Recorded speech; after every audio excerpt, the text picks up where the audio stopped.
तो रात को ये चारों कंटेनर पकड़े गए। फिर हमने एक मोबाइल टेस्टिंग लैब जो है वो भी पेशावर से मंगवाई हुई थी, एक किट है, तो फिर उसमें हमने टेस्ट किया एक एक को, तो उसमें जो है फार्मोलिन कंटेंट और ये जो दूध में जब मलाई शलाई सब कुछ निकाल लेते हैं तो ये बहुत पतला हो जाता है, उसको गाढ़ा करने के लिए ये चावल पीस के डालते हैं, तो वो वाले कंटेंट्स भी इसमें सैंपल्स में आए हैं। तो बस ऐसे हैं कि ना कोई तरीक़ाकार है कि स्टोरेज का कैसे इसको करना है, ये चिलर नहीं है, इसमें कोई स्टोरेज का तरीक़ाकार नहीं। बर्फ़ के ब्लॉक्स जो है वो तोड़ तोड़ के बीच में डाले हुए हैं, तो बड़ा मुज़र सेहत किस्म का जो है एक कंटेनर के अंदर जो इंटीरियर है वो भी बहुत गंदा है। जो डीए खान में रात की तहरीकी में हो रहा था और अल्लाह ताला ने मुझे काम सर अंजाम पाया, डॉक्टर को बुलाकर उसी वक्त इसका जो एक्सपेरिमेंट कराया अवाम और आप लोग मीडिया के सामने, जिसमें फॉर्मालिन और जो चावल का जो बूरा कहते हैं वो इसमें साबित हुआ, जिसकी वजह से इन लोगों को अरेस्ट कर लिया गया। खैबर पख्तूनख्वा की तारीख में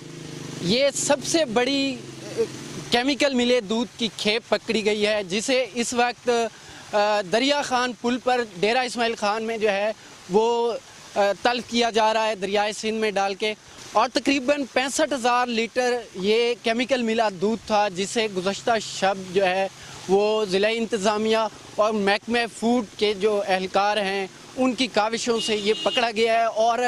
तकरीबन 4 टैंकर्स हैं जिनमें जो है 65,000 लीटर जो है वो केमिकल मिला दूध था। इनका कहना यही था कि जनूबी अजला और इसके साथ साथ पेशावर तक जो है ये दूध जो है इसकी सप्लाई जारी थी, और ये जो सप्लाई थी इसे जो है वो अफ्तारी के वक्त जो है अफ्तारी के औकात में या सहरी के औकात में जो है वो डीआई खान से जो शुमाली इलाका जात हैं या अपर खैबर पख्तूनख्वा है उस तरफ गुजारा जाता था। तो ये एक बहुत बड़ी कार्रवाई है, और इस वक्त देखा जा सकता है कि दरियाए सिंध का जो पानी है उसमें भी एक सफ़ेदी सी झलक रही है।